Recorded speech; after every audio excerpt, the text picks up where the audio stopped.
One summer morning in 1967, a battered American ship pulled into the port of Valletta. 6 days earlier, on the 8th of June, the USS Liberty had been attacked. A torpedo had blown a huge hole in the ship's side, leaving her lower decks flooded. Everybody in the space that I worked in died, except me. Lost too was some of America's most sensitive electronic intelligence equipment, because the Liberty was a spy ship. The Liberty should not have been there. It was no enemy that tried to sink the Liberty. It was America's ally, Israel, then fighting its Arab neighbors in the Six-Day War.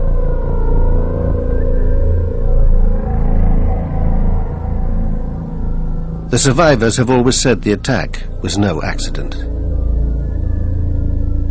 We were well known, and the attack was obviously deliberate. I consider it this cold-blooded murder of American sailors that day. Yet Israel insists it was a tragic case of mistaken identity. It's very embarrassing for a military force like the Israeli Defense Forces to make such a blunder, no doubt. But we admit our mistake. That does not mean that there was any intention or any conspiracy or anything of the sort. But the men of the Liberty claim there was a conspiracy, and that it's been covered up for 35 years. If it was an accident, it was the best planned accident I've ever heard of.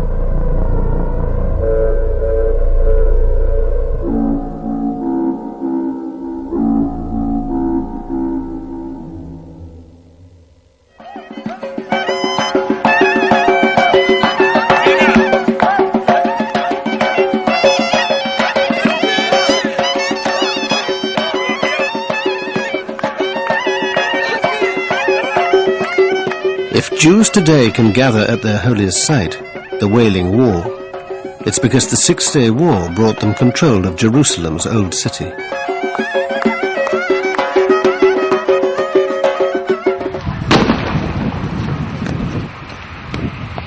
It's also brought 35 years of violence, hatred, and bloodshed.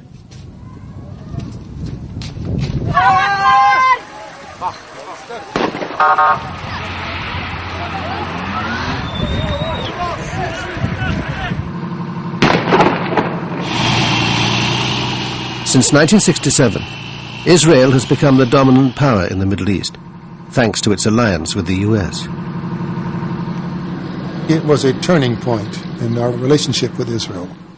Up until that point, we had avoided being a major arms supplier to Israel.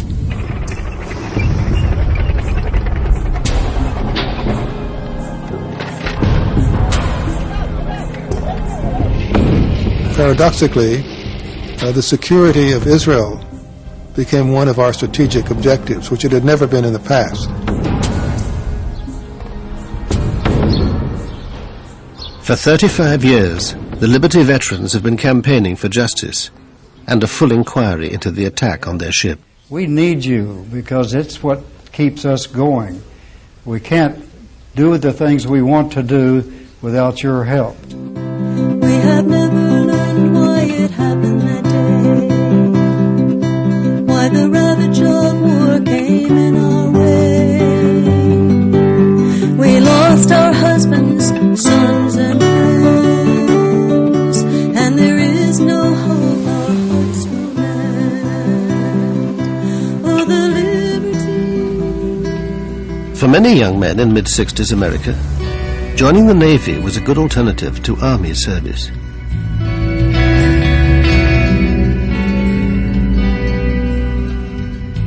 It was kind of funny. I didn't want to go. It was Vietnam. My friends were coming back in body bags, and I put it off for a month. I got a second notice, and I figured I better do something, and I went and enlisted in the Navy, and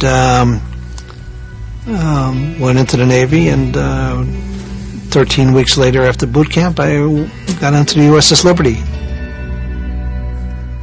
Rankowski didn't yet know it, but the Liberty would also be on her way to war. While America was distracted by Vietnam, the Soviet Union was extending its influence in the Middle East. It backed radical governments in Syria and Egypt, whose president, Gamal Abdel Nasser, had become the Arab world's chief spokesman in its struggle with Israel. Egypt was under enormous pressure at the time, pressure by the Arab partners. I remember the Jordanians calling President Nasser and telling him, "You are only bragging, you are not doing anything, you are letting down your Syrian allies," and things like that. And they saw it as a necessity to do something to help.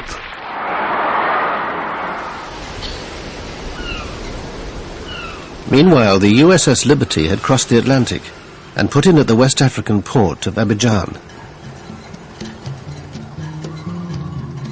Some of the sailors were on leave and busy with their home movie cameras.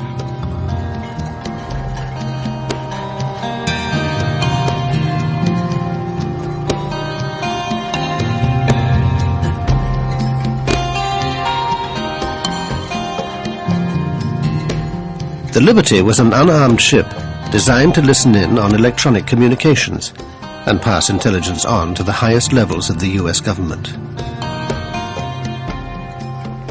There was no other ship like her. Her decks bristled with 45 antennas, and below were dozens of communications analysts and translators. If it was broadcast on a radio wave, we could receive it at any frequency, low frequency, high frequency, medium frequency, very low frequency. If it was out there, we could receive it. If we were listening and we heard a signal, and when we looked at it, we couldn't understand it, it was encrypted as well, we'd send it back to NSA and let them hit it with their computers. NSA, the National Security Agency, is America's top secret organization for handling electronic intelligence. From its headquarters outside Washington, it controlled the Liberty as she cruised slowly along the west coast of Africa. In May '67, Nasser moved thousands of Egyptian troops into the previously demilitarized Sinai Peninsula. Israel and Egypt now confronted each other head-on, though the saber-rattling didn't mean war was inevitable.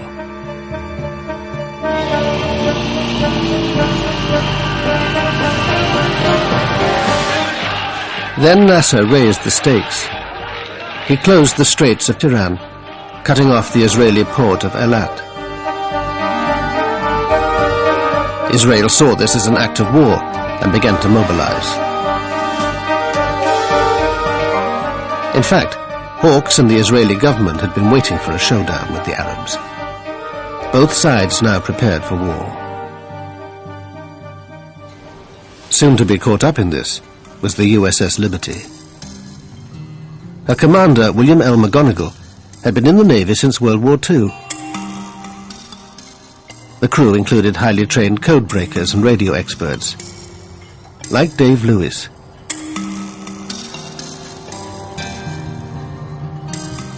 I was the research officer on the research ship. The commanding officer drove the ship. The executive officer was his assistant, and I was in charge of the 195 security group personnel. We were sent around the world, wherever there might be a hot spot, to see if we could determine what was going on and if the United States desired any intervention of any sort. Life aboard the USS Liberty was like no other naval life. And in the 1960s, ships of that ilk operated independently. The commanding officer of the USS America, which was the flagship of the Sixth Fleet, didn't keep track of a ship that was sailing all by itself. When we were off duty, when the sailors were off duty, we went up topside and sunbathed. I mean, we wore pressed, starched, creased uniforms and spit shine shoes, and our fingernails were never dirty. I mean, we were slick. McGonigal, he was a terrific person. We always on Sunday had a cookout on the Fantail of the ship.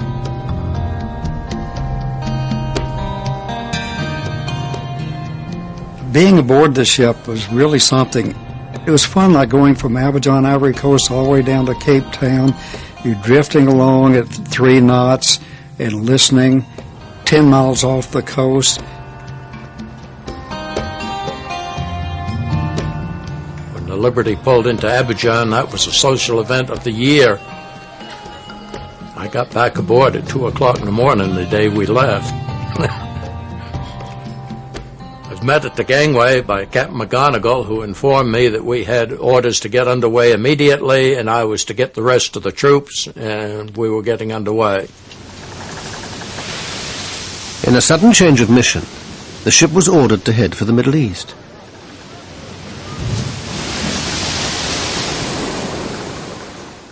"5,000 miles away in Washington, Israel's hardline spymaster, Meir Amit, was making a secret visit to his friends in the CIA and the Pentagon. Amit's key meeting was with Robert McNamara, the U.S. Secretary of Defense. Amit wanted to know whether the Americans would back Israel if it struck the first blow. But the two men have very different memories of their encounter. I told him, look, we don't want even one soldier from you. All what we want from you to stop the Russian coming into the arena, and number 2, to help us after the war. So when I finished, he asked me 2 questions. 1, how long it will take? I said 1 week. How many casualties? I told him less than the War of Independence. So I asked him, Mr. Secretary, what do you advise to me? Can I go home now or stay here until things will clear up? He said, no, you go home, your place is there now. I drew the conclusion that it was a green light. Absolutely not. Because at that point, President Johnson and I and Dean Rusk had fully agreed that we must keep the U.S. in a position where if Israel called on us for military assistance to turn back the attack by Egypt and possibly turn back an attack by Egypt with the support of the Soviet Union, we had to be in a position that we could obtain the support of the American people and the Congress for applying military force in support of Israel. And we would not have that support if Israel had attacked Egypt. So our position was, no, don't initiate the attack. And I have no basis for believing that the Israeli you spoke of received any other indication from me than that. That same night, a young NSA linguist named Alan Blue was suddenly dispatched to join the Liberty. He was called in the middle of the night, around 2 o'clock in the morning, and he left the house. He went to NSA, and at noon the next day, he was on a plane to Rota, Spain. I'd never seen him that way. He was almost teary. He clung to me like he didn't when he had taken prior trips. Alan Blue met the ship at the Spanish port of Rota. By now, the crew had been told they were heading for the Gaza Strip. We knew that from the daily news that the Arab-Israeli situation was getting more and more hostile. That so far there was no war, but it looked to anybody who read the newspapers that there would soon be a war, and so we were sent out there, obviously, to listen to what was going on. Early on the morning of Monday, the 5th of June, Israel went to war. Its planes pounded airfields in Sinai and the Suez Canal zone, destroying most of Egypt's air force. These are the original shots taken by the gun cameras during the attacks on the Arab airfields.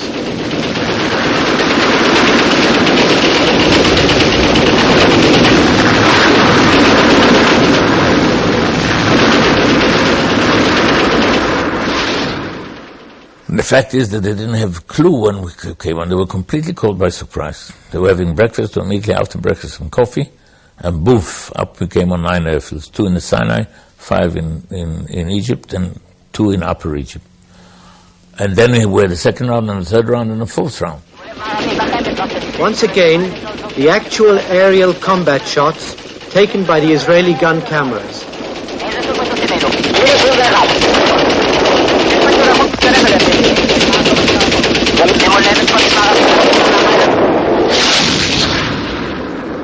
Meanwhile, the Soviet Union was boosting its military presence near the war zone.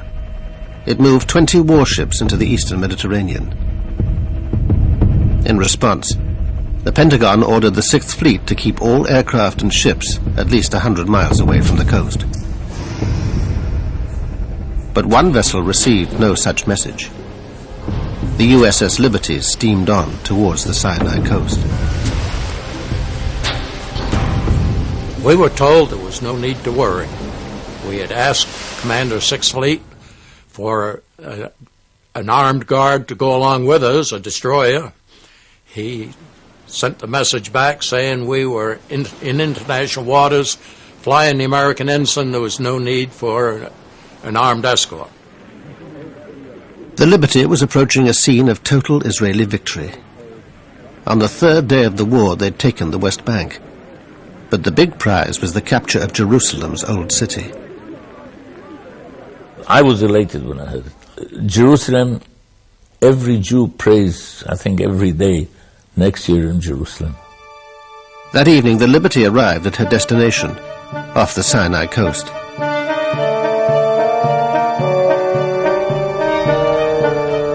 Thursday, the 8th of June, dawned fine and clear. But the war was still raging, and Israeli planes flew out from the Sinai Peninsula to check on the Liberty. Reveille was at 6. You got up, you showered and everything, and you go for a chow. But before that, we had heard that, like at 5 in the morning, or around that time, that the planes were buzzing us.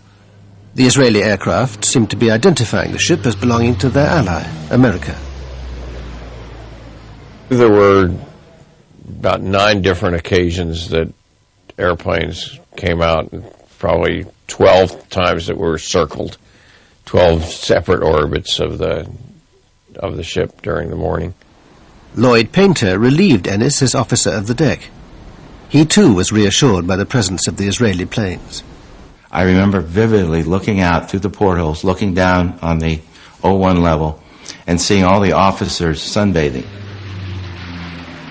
And at the same time, we were being overflown, and I remember feeling very good and very warm inside that we were safe. They knew who we were. We were not a stranger out there that day. Confident that the Israelis knew who they were, the Liberty men relaxed. A new flag was flying, visibility was perfect, and they'd received no orders to leave the area. That sense of security was about to be brutally shattered. At 2 o'clock in the afternoon, the officers on the bridge spotted 3 Delta Wing Mirage jets. I saw them come at us. In fact, I was looking through the porthole when the jets came down and leveled off on us at attack attitude. To my surprise, there were red flashes under the wings, and missiles, rockets started hitting the ship. But the portholes were blown out instantly. Mine in my chest, the fellow next to me got it in his face, and we all went down on the deck with the force of the concussion from the glass. The next thing I heard down in my space was a panicky announcement on the loudspeaker 1MC. General quarters, this is no drill. General quarters, ship is under attack. And you hear ping, ping, ping, ping. The decks above were being shredded. Attempts to send an SOS message failed. the Liberty's frequencies were being jammed. You'd have to know what frequencies we were going to come up on. To know that, you'd have to know that we were an American ship. If you knew we were an American ship, you knew what frequencies we were going to be on because you knew what the fleet frequencies were. Duh! Hello! The attackers knew their target, but they were keeping their own identity well hidden. During the attack, no one saw any markings, and some of the men told me later that they made a special effort to identify them, and they swear that there were no markings, that these airplanes were unmarked. They took out all of our transmitting antennas and shortly thereafter deposited napalm on the deck. It appeared to me that it was the intent of the attacker to take out all communications and keep all people off deck so they couldn't reestablish any sort of antennas or communication system. If it was an accident, it was the best planned accident I've ever heard of. The only reason we got the SOS out was because my crazy troops were climbing the antenna string and long wires while they were being shot at. At the end of the air attack, 8 men were dead and 75 injured. But the worst was yet to come. We immediately cast off our lines and rushed out. I at least didn't know why. The sea was very calm and a bright day. I think it was around midday, or maybe a little before that, but around midday. And only on the way we were told there was a unknown vessel to the south of us, or southwest of us, and we sped over in that direction. Very soon we did see a ship, clearly a naval vessel. The last thing I remember is the captain on the intercom system saying, "Stand by for torpedo attack, starboard side." Down below the waterline, the men in the engine room got ready to die. Torpedo's coming in, it's going to open that boiler up, and you're going to die instantly. It's going to be like an atomic bomb, because that cold water, when that cold water hits that boiler, it's operating at full, there's just no hope. So all of us 19-year-olds, the best place to be is right there. You're going to get it. You're going to give it up right then and there. So torpedo attack, we waited, and they said it went by. And this went on like 4 different times. The torpedo is simply dropped into the water. You lose sight of it for a minute, and then you see the wake, and it was going straight for the ship, and we were sure that our torpedo was the one that hit. It hit, and it lifted the ship right out of the water and put it down, and we started to list 10 degrees. But it was a slow list, and it was going. And I said, my God, we're going to flip over. I was one of the fortunate ones. A temporary bulkhead wrapped itself around me, and the heat of the torpedo exploded all of the paint onto my skin. So I was black, but it was all superficial. Lost both eardrums, got my eyes burnt a little, but I survived. Almost all of the troops within 20 feet of me were killed instantly. We just went back to work and prayed that this thing was not going to flip over or was going to go down, and it didn't. That's about it for now. The Liberty was now paralyzed, her power and steering control lost. But her desperate SOS message had been picked up by the American 6th Fleet, 500 miles away off Crete. Retaliation was ordered for the attack. On the USS America, 2 bombers were readied while their fighter escort was launched. Those aircraft were brought forward, and I believe they were launched before we went into Condition November. Condition November meant that nuclear-armed A-4 bombers were to be used.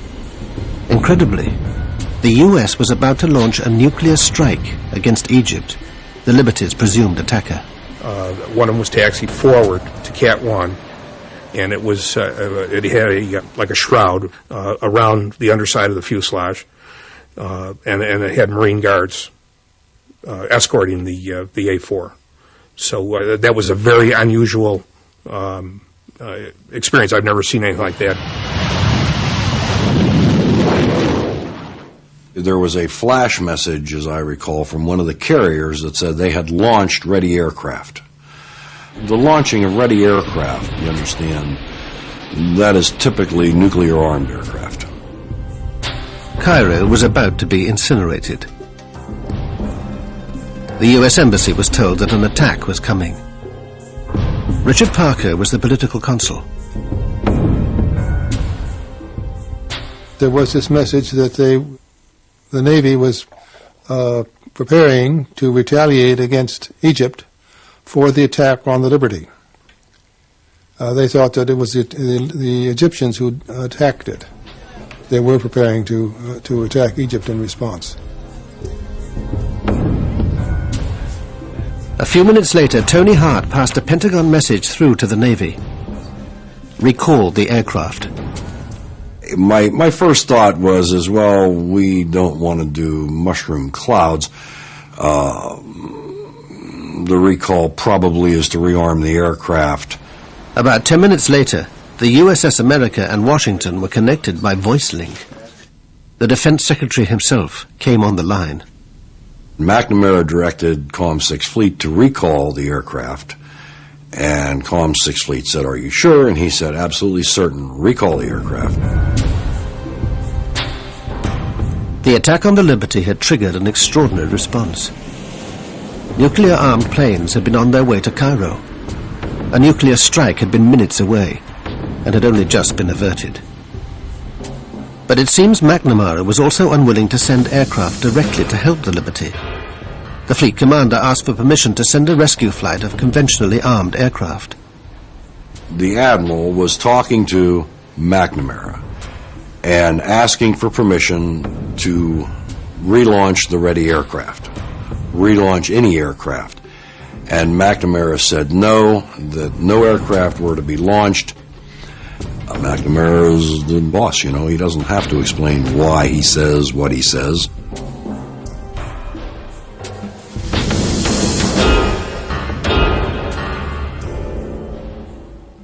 Dave Lewis heard from another officer about McNamara's dealings with the 6th Fleet. I'm Admiral Larry Geis, the commander of Task Force 60.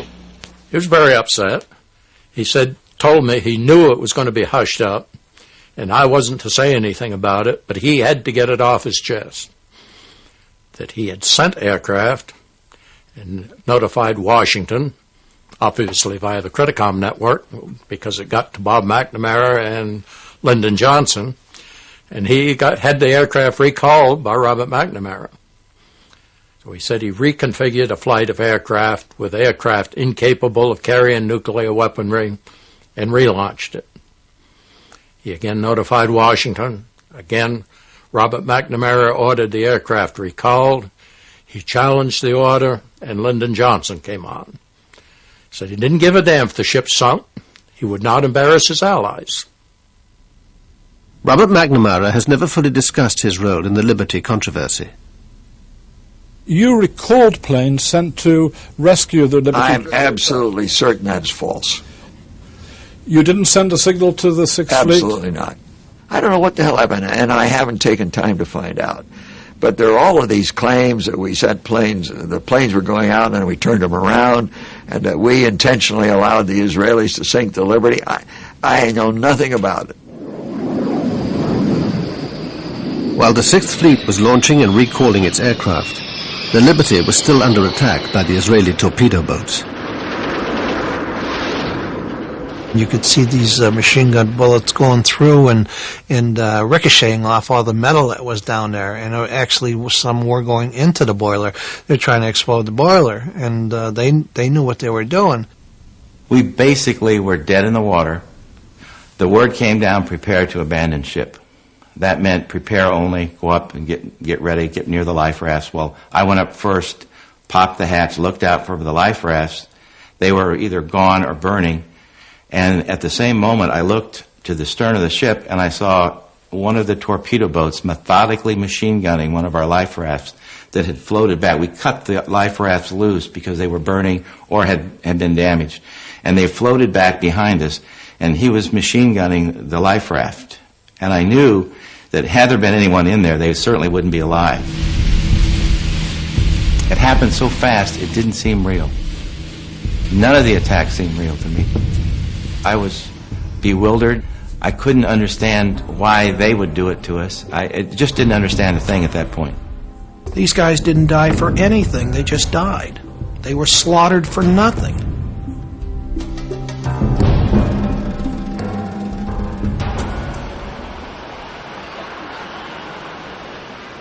The assault was over, but the cover-up was about to begin. At 4 o'clock, the American naval attaché in Tel Aviv heard from the Defense Ministry that a ship had been attacked, in error. The American embassy immediately reported back to the State Department in Washington. I was the first one that got the word, and my immediate reaction was it could not have been an accident. Shortly before 10 in the morning, Washington time, the news was passed on to President Johnson. He was rather inclined to agree with my view was that it had to have been an intended attack. Johnson's belief that the attack was deliberate is preserved in the minutes of a White House meeting the following day. Also present was the CIA Director, Richard Helms. And I know that for the first 24 hours, the President was furious that something like this had gone on. Whatever Johnson's inner circle thought privately, officially they accepted Israel's apologies and its explanation. Everybody seemed to be a little appalled at the Israelis, but this was not reflected in the public positions that the collective group had outside that room. And I think we were overprotective of the Israelis at that point.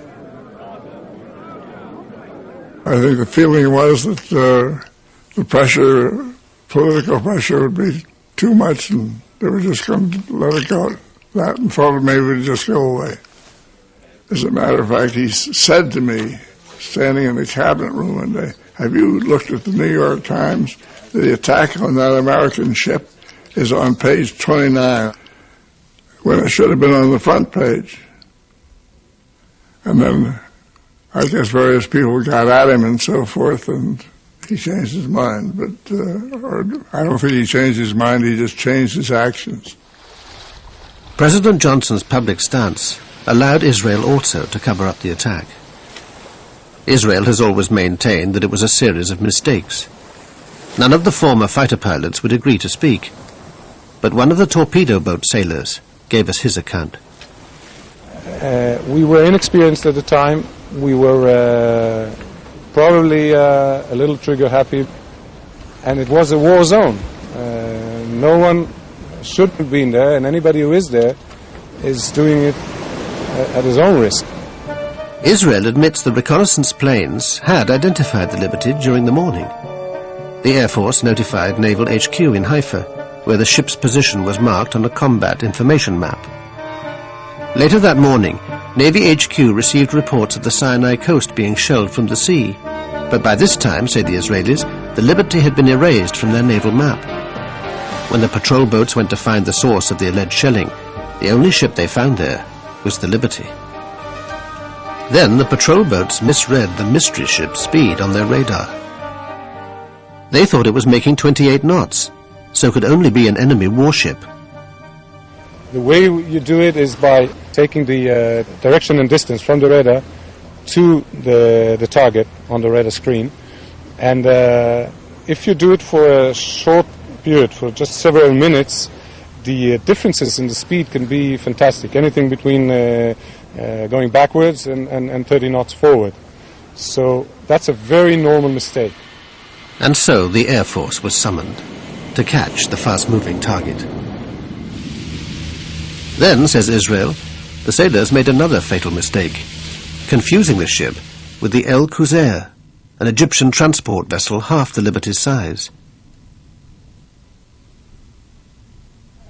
It looked very similar to the Alcocer. There were some differences, and again, you have to remember that she had already been fired upon by the airplanes. This was when word of the attack first reached the head of the Navy, who happened to be Udi Arel's father. He'd been at Haifa Harbor, out of radio contact, and had just got back to Navy HQ. Of course I was furious. The minute she was torpedoed, and it was clear to me actually that she couldn't have made 28 knots. So I actually immediately ordered definite identification. And then he reported that the flag was going up, was being hoisted. And then his first identification was Soviet. I said, oh my God. Come closer. I came closer and he identified her as an American ship. Whatever the ship's identity, the Israelis vehemently denied that they'd ever fire at life rafts in the water. I don't believe it. I never saw such a thing. There was nothing even resembling a life raft, and we certainly didn't shoot at it. We are taking part of the blame, but only part of the blame. We made most of the mistakes. They made many mistakes on the spot, and by the fact that the Liberty should not have been there. But the evidence points to Israel knowing the ship's identity and wanting it sunk fast. This U.S. Air Force intelligence analyst was following radio intercepts of the attack. The communications I had in my hands originated from an Israeli flight commander. Evidently, from his questioning to the ground control, one can deduce that he had been given specific orders to attack that ship before he left the ground. And when he saw it was an American ship, he questioned those orders. And he questioned those orders to his ground control. That same conversation that I had in my hands specifically noted that the ground control said, proceed with the attack. And there was still doubt in the Israeli pilot's mind. And he said, no, this is American, repeat those orders again. And he was told flat out, do attack this ship.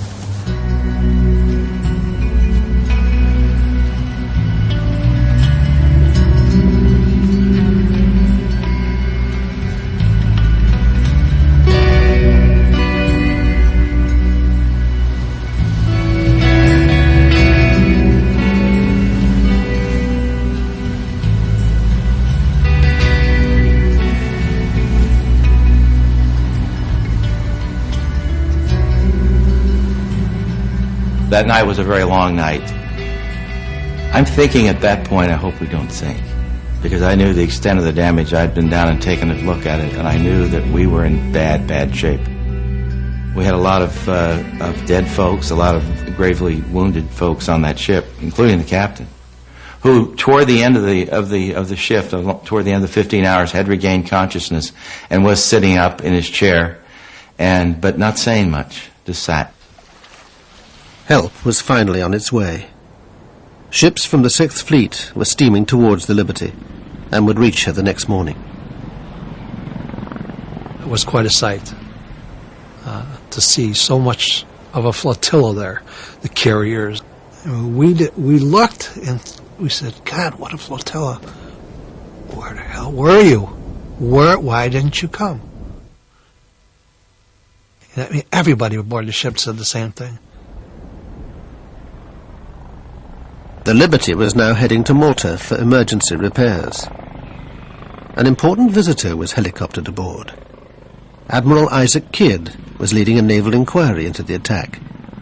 His behavior surprised the sailors. I thought he was a very strange person because he took his stars off and walked around, tried to walk around like a regular guy. You know, everybody knew who he was. But I thought that was rather strange. I didn't buy into that one real easy. He took his eagles off, and he says, well, guys, he says, you just pretend that I'm one of you guys now. Tell me all about it. So they told what they seen in that, and after a while, he put his pins back on, and he says, I don't want you guys talking about this at all to anybody, your shipmates. Don't be giving any interviews here while we're in Malta. He says, anything that has to be told through your division officer, through your captain, don't be talking to your family about it. I mean, he was very specific. By this time, all the injured men had been taken aboard the rescue ships. I remember being hauled up into that helicopter in a basket that had been wrapped tightly around me from head to toe. The corpsman, not knowing which end was up, sat on my head all the way back. And all I could think of was what an ignominious way to die after having survived a torpedo attack.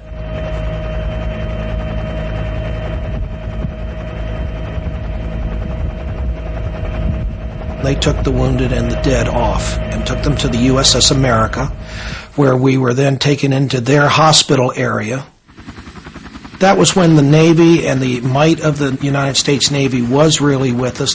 Up until then, it hadn't been.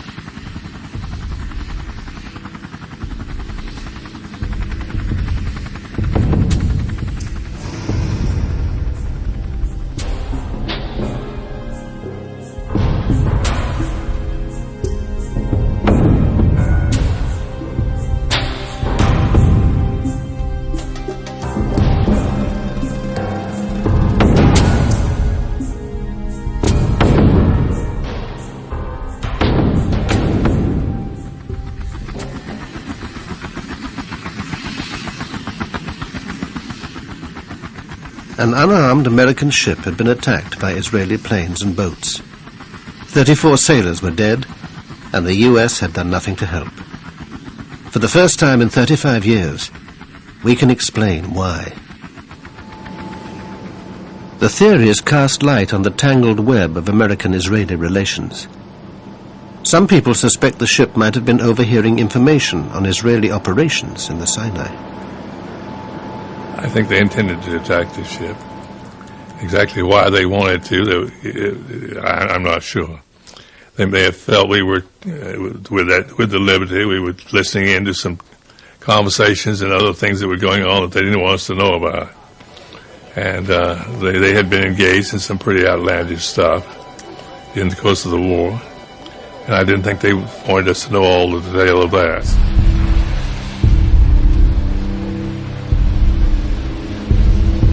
I don't think that we would have cared.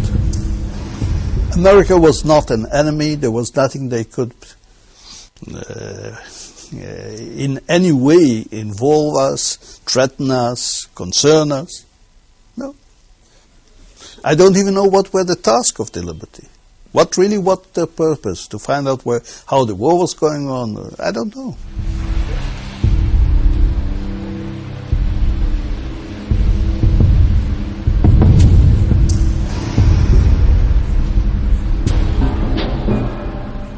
But there's a broader theory, that the attack was intended to be blamed on Egypt, and would therefore draw America into the war, and was carried out with the foreknowledge of certain people in Washington. The Liberty's captain had always suspected this was the case. In 1997, at Arlington Cemetery, he broke his 30-year silence. For many years, I had wanted to believe that the attack on the Liberty was pure error. It appears to me that it was not a pure case of mistaken identity. I think that it's about time that the State of Israel and the United States government provide the crew members of the Liberty and the rest of the American people the facts of what happened and why it came about that the Liberty was attacked 30 years ago today. Less than 2 years later, McGonigal himself would be buried at Arlington. Shortly before he died, he sent an open letter to President Clinton calling for Israel to acknowledge publicly that her armed forces had deliberately attacked the USS Liberty. Captain McGonigal was more than just a captain in the Navy. He was a friend. He was a sailor's captain. Towards the end of his life, McGonigal confided in his old friend, the chief engineer. Captain and I was real close, and every time I'd see him while he was in the hospital, he would cry, and he called me a few years, 2 or 3 years before he died. He was going to be in Washington for me to come up there, and I sat in a room with him. We chatted a while, and then he got started telling me that those SOBs really did us in, George. And I said, what are you talking about? McGonigal went on to say that if the Liberty had been sunk with all hands, the blame would naturally fall on Egypt and her Soviet backer. We were guinea pigs to be sunk, and then we could say Egypt and Russia did it. That way the United States could have stepped right in and helped Israel. We found evidence that this was part of a larger plan hatched by Israeli and American intelligence to invade Egypt and overthrow Nasser, a plan codenamed Cyanide. A key figure was James Angleton, Israel's closest friend in the CIA, and unique beneficiary of a memorial from Mossad. Jim Ennis first came across cyanide almost by chance. I had gone to the LBJ library asking for, all Liberty documents, and this one-page paper came out of nowhere. Minutes from the 303 committee. The 303 committee was a secret group that used to meet at the old executive office building, round the corner from the White House. 303 committee was simply a device for examining covert operations of any kind and making a judgment on behalf of the president so he wouldn't be nailed with the thing if it failed. Here, in April 1967, the committee met to discuss a sensitive Defense Department project. It would involve the Liberty with a highly risky submarine operation to help Israel. Scribbled on the minutes is a note: submarine within UAR waters, another term for Egypt. Especially the fact that this was in the Liberty file suggested that this had to do with the submarine that was near us and with cyanide and all the other things. Dave Lewis had also heard about cyanide. One of his officers had told him the ship was carrying secret documents in connection with a submarine project. He said, there are sealed orders in my safe for Project Cyanide that involves communication via submarine in case of war. That's all I know about it. The orders were never opened. When the attack took place, there wasn't time. So I don't know what they said. What connection could this mysterious submarine have had with the Liberty? And why was it being discussed a full 2 months in advance of the war?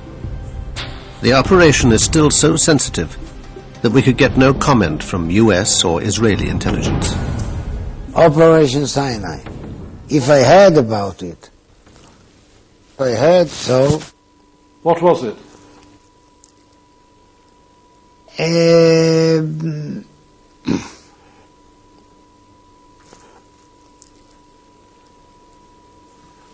I suggest we stop the interview here. What do you say? Why you want it? Why would you not be able to speak about Operation Cyanide? It's 34 years since.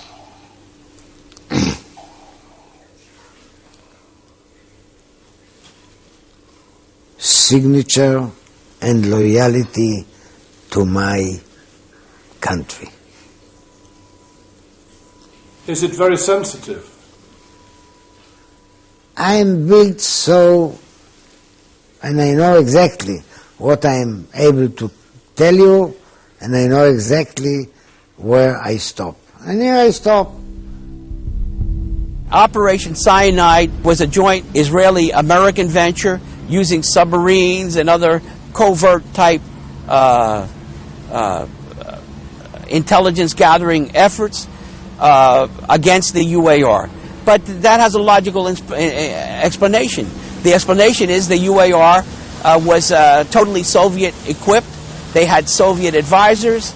The Soviet Union was our arch enemy at the time, and we were concerned in a volatile Mideast situation with the Soviet problem. We were concerned wherever the Soviets showed up, and they had considerable influence in the United Arab Republic. So there were these joint ventures with Israeli intelligence. We were strategic and tactical reconnaissance photo processing specialists. We flew probably 8 missions that day, all bomb damage assessment, all airports in disarray, lines of aircraft destroyed in place. From what we saw in that film, it was unchallengeable destruction of the enemy. This covert operation was also part of cyanide. Before the war, the team had secretly been sent to an Israeli air base in the Negev desert. The men wore unmarked uniforms and had no ID, while 4 American reconnaissance planes were disguised as Israeli. There was a hurry-up paint job done to the aircraft to identify them as Israeli aircraft, so that they would be in conformance with normal Israeli markings. No, not one single word of it is true. I don't know what is the man. I don't know. Fantasy. It's a fantasy. He's dreaming. He's making it up. Nothing. They can deny it now. Fine. Take a look at the reconnaissance information that the Israelis have that was published publicly in Time magazine, Life magazine, I think Look magazine. That was our work. The Israelis had no reconnaissance aircraft, and you can't get the detail off of gun cameras that was in those films.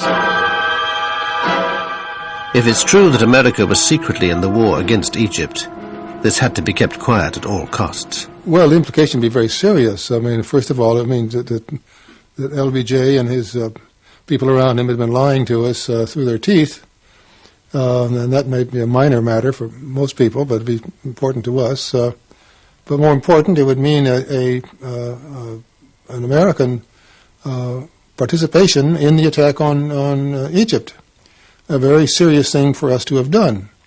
And it would have, finished our relations with the Arab world for a long time to come. As it was, 6 Arab states broke relations with us.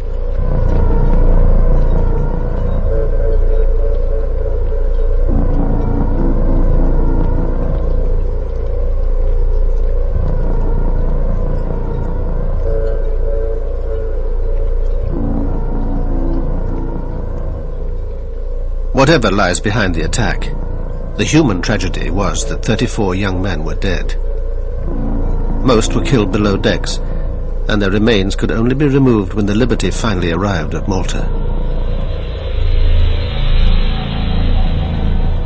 By then, the bodies of 5 others had drifted out of the hole. Only when the dock was drained did the full horror of the destruction become apparent. I remember taking that photograph, and I remember seeing parts of bodies in the cables and wiring that were jammed around, especially in the top part. It seemed like on the overhead, a lot of parts of bodies were hanging there. It looked like a meat locker. We had to go down and start cleaning that up. One of the men killed was Alan Blue, the NSA linguist so suddenly sent abroad. His wife didn't even know he was on the USS Liberty. I was sitting in a park in Washington, D.C., having my lunch about 1 o'clock in the afternoon on June 8. It was a beautiful, clear, sunny day. And about 15-20 feet away from me, someone had a radio. Administration handling of the June Arab-Israeli war crisis. And I overheard this report on their radio that an American ship had been attacked in the Mediterranean. And my heart sank. Even though I did not know he was on that ship, I was still very frightened. I picked up my lunch, I went inside to my office. I called NSA, and they said, yes, we've been looking for you.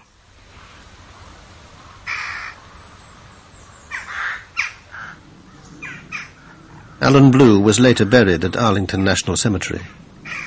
For the previous month, his widow had had to share her house with minders from the NSA. They told her nothing and controlled her contact with the outside world. I think they were anxious to not have any press around us at that time. No one from the NSA ever contacted me to explain what happened. There were many, many people at the service. I'm not sure who they all were. In Malta, meanwhile, the Liberty men were alarmed by the way Admiral Kidd was steering the naval inquiry. He seemed to have made up his mind in advance and was ignoring crucial evidence. I testified about 3 major items that I had witnessed. One was the captain's condition. I also testified about the armor-piercing projectiles that had been sent through our ship. And I also testified about the machine gunning of the life rafts by the Israeli torpedo boats. I testified, like I said, for about 2.5, 3 hours. I didn't know until, I don't remember, months later, that much of my testimony was never recorded. McGonigal had blacked out during the attack, so the chief engineer took command of the ship. Yet the inquiry wasn't interested in what he had to say. I got so peeved off I couldn't see straight. Before it broke up, I stood outside the door and wanted to go in there so that I could get my say in those minutes that were being taken. But he wanted to keep me out of that almost completely. The report was reviewed at the Navy's European headquarters by Merlin Starring, later the Navy's top lawyer. It didn't appear to support Kidd's conclusion that Israel had attacked in error. Well, I simply could not find an evidentiary basis for that conclusion. I had considerable trouble with the record in attempting to, as I read through it, attempting to find the evidence, the testimony, or other evidence that would support some of the findings or opinions or conclusions that the Court of Inquiry had drafted and had reached.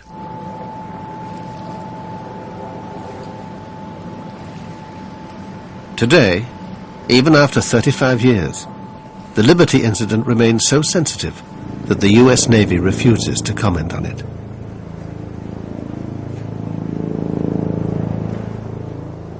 I think there was a cover-up. I think there were details known from talking with some of those crew. It was pretty bad. How can my personal view be other than my American view, which was that they intended to attack this ship, and there's no excuse that can be found for their saying that this was just a mistake? Most importantly, President Johnson, like Richard Helms, would also have been getting the radio intercepts. It's like a cable or a telex, right, that was sent to all the intelligence agencies and to the White House at the same time, because it was an American ship being attacked by a friendly power. Anything that's inimical and dangerous to the United States that the president has to see on a near real-time basis, he has to receive it. Did Johnson order a cover-up? No, that I'm aware of. But people were sworn to secrecy. The naval inquiry is regarded by many as incomplete. You ask McNamara about those questions, I'm not going to answer those.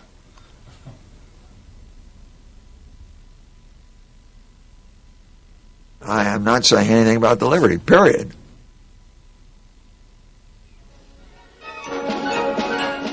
In Israel, it was soon business as usual.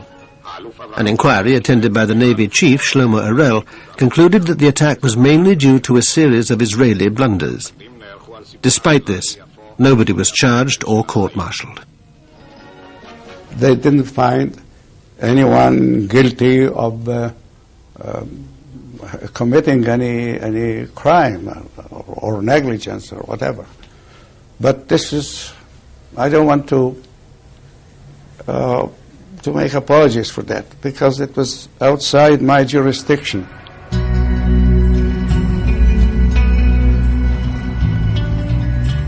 After a month in Malta, the Liberty was patched up and ready to begin her journey home.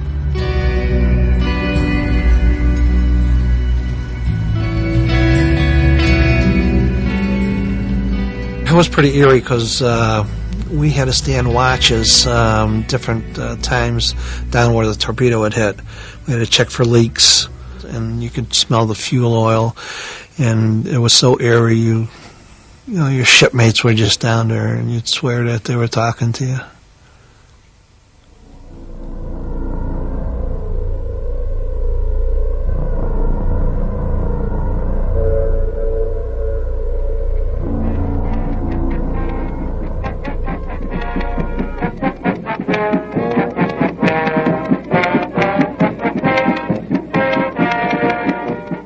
We arrived to fanfare, to local press, and Miss Norfolk, Miss Hospitality, Miss everybody.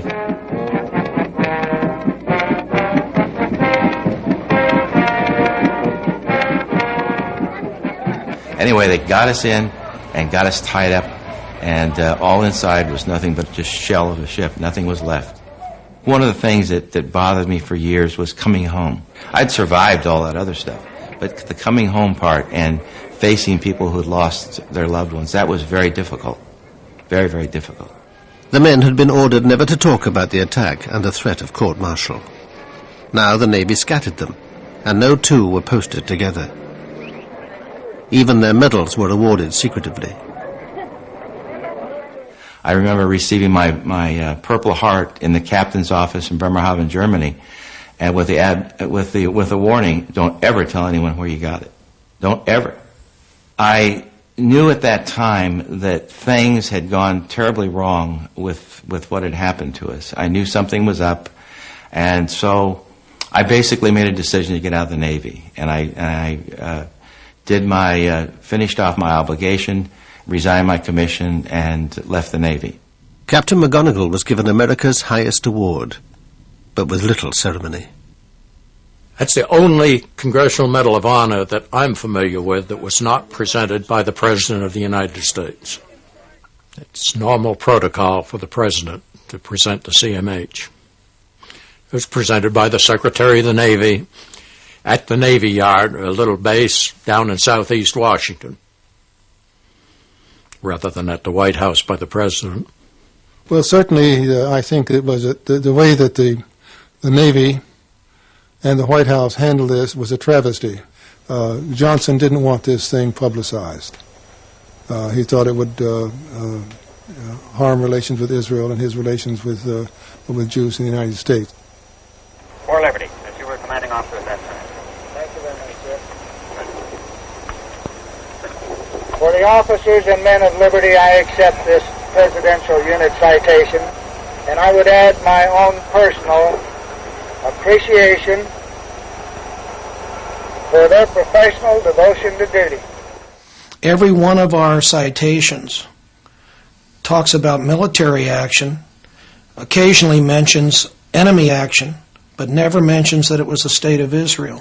For heroic achievement in connection with the unprovoked and unexpected armed attack on USS Liberty in the Eastern Mediterranean on 8th of June 1967. Silver Star Medal to Lieutenant George H. Golden. 3 times when told to stand by for torpedo attack. I witnessed a cover-up take place of the highest magnitude. I witnessed someone receiving the highest medal of the land, someone being promoted, someone given his choice of duty in the Navy for his silence. Nothing more, nothing less. And the silence paid off. The captain never stepped forward until the end of his life. And I only think what could have been if he'd have stepped forward in 1967. But a presidential election was coming up. Nobody in power wanted to let questions about the USS Liberty spoil relations with victorious Israel.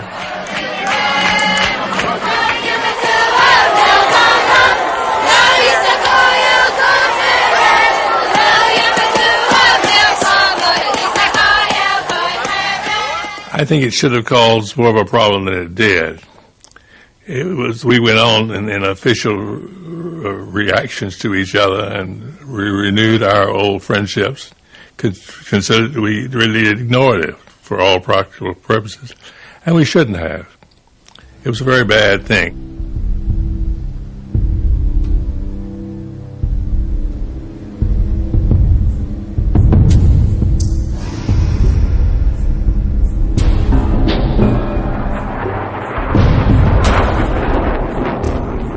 If you want to win a war quickly, there will be more mistakes, unfortunately. But the result of those mistakes is that you have won the war in 6 days. So this is the price you have to pay. Unfortunately, the price in this case, one of the prices, was the Liberty ship. Israel today still occupies the conquered Palestinian territories, thanks to continued US support. The war of only 6 days has left a painful legacy of suspicion, suffering, and sorrow.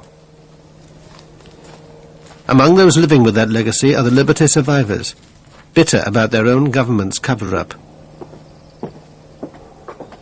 Jim Ennis spent years trying to find out what had really happened.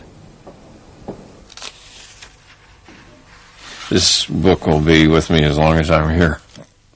I've often said I'd like to have seen it go away years ago. I would have hoped that my book would have generated a congressional investigation that would have answered the remaining questions, and the whole thing could have been put to rest, and there'd be no question about what happened and why, and we just put it on and we all go on to other things.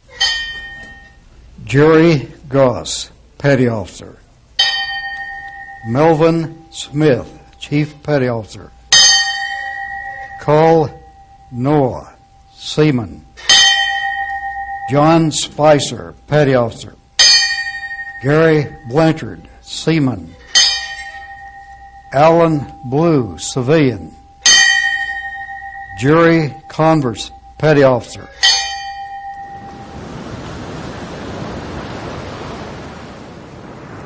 There's 34 guys that can't talk. And there's 34 families that need some answers. And there's the rest of the crew that needs some answers too. I really don't have any malice against the guys who pulled the triggers, because they were the guys that were given orders, do it, because if you don't do it, you're going to be in a lot of trouble. I would like to meet those guys and see what they've had to say to me. People who gave the orders, they got away with murder.